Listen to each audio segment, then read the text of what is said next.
This traditional homemade shepherd's pie is a timeless comfort food favorite.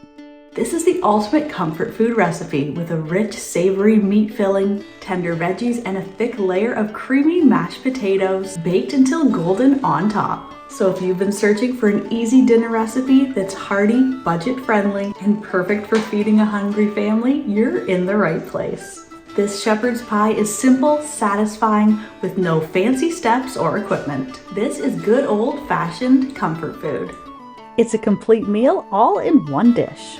It's perfect for any weeknight dinner, holiday gatherings, or your cozy Sunday dinner.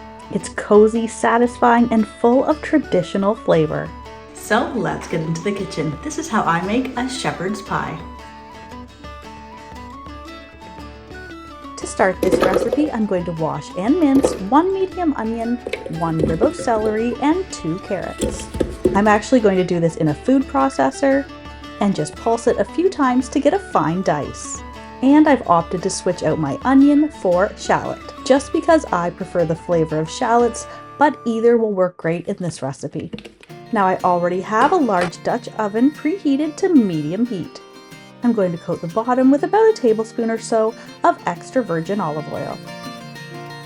Add in the minced vegetables and fry and let them cook down and soften about 5 minutes. Then I'm going to add in 2 cloves of minced garlic and fry this along with the other veggies.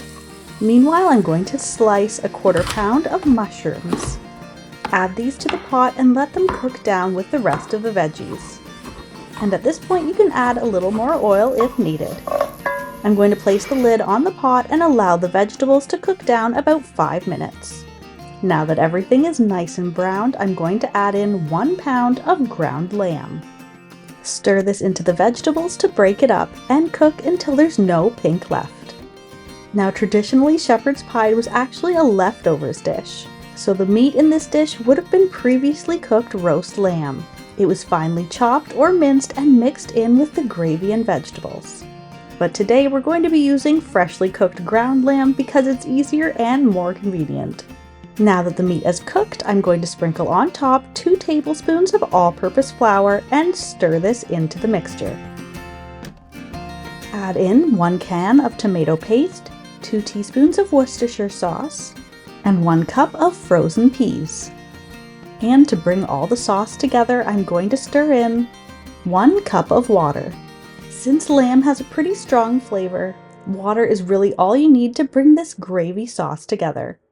I'm just going to stir the liquid into the rest of the mixture until I have a thick gravy-like sauce. Then season with salt and pepper to taste. Now I'm going to place on the lid and reduce the heat to a simmer. Let the mixture slow simmer for about 20 minutes, or until the meat and vegetables are melt in your mouth and tender. Meanwhile, I'm going to prepare the potato topping. Wash, peel, and cut into chunks 2 pounds of potatoes. I'm using russet potatoes here, but Yukon Gold is another great choice. Add them to the sauce pot with enough water to submerge the potatoes. Then bring them to a boil over medium-high heat. I'm going to let them cook for about 20 to 30 minutes. The time is going to depend on how big the chunks of potatoes are. Now that my potatoes are fork tender, I'm going to drain them and return them to the pot to evaporate off any excess moisture.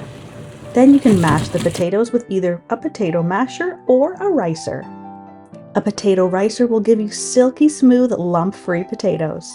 But for this rustic dish, any little lumps left behind by a potato masher is going to be just fine. Melt and stir in a 1/4 cup of butter and season with salt and pepper to taste. I'm not going to add any cream or milk to this because I want the potatoes to be relatively thick for my potato crust. And now finally to assemble the shepherd's pie. If you've cooked your mixture in a dish like a cast iron skillet or another sturdy oven-proof dish, you could assemble your pie right inside that pan. My pot is pretty large, so I'm going to be transferring mine to a casserole dish. Spoon your filling inside the casserole dish, and then gently spoon the mashed potatoes in clumps all over the top of the filling. Gently smooth out the potatoes to form a crust on top of the filling. Just make sure you're careful not to mix the potatoes into the filling. With my spatula, I'm just making a few little peaks and valleys in the top of the potato crust. This is going to give me all those little bits of golden potato crust as it bakes in the oven. And to help it brown up, you pop a few little pats of butter on top of the potatoes, or drizzle a little melted butter on top. And since this whole casserole is already cooked and ready to go, all I need to do is place it in the oven on broil for about 5 minutes, or until the crust has all the little golden peaks on top of the potatoes. You're going to want to keep a close eye on the casserole as it's in the oven broiling, since this step can happen quite quickly. Remove it from the oven and it's ready to serve. This is a great make-ahead dinner that you can use for busy weeknights. It's also a classic to serve on St. Patrick's Day.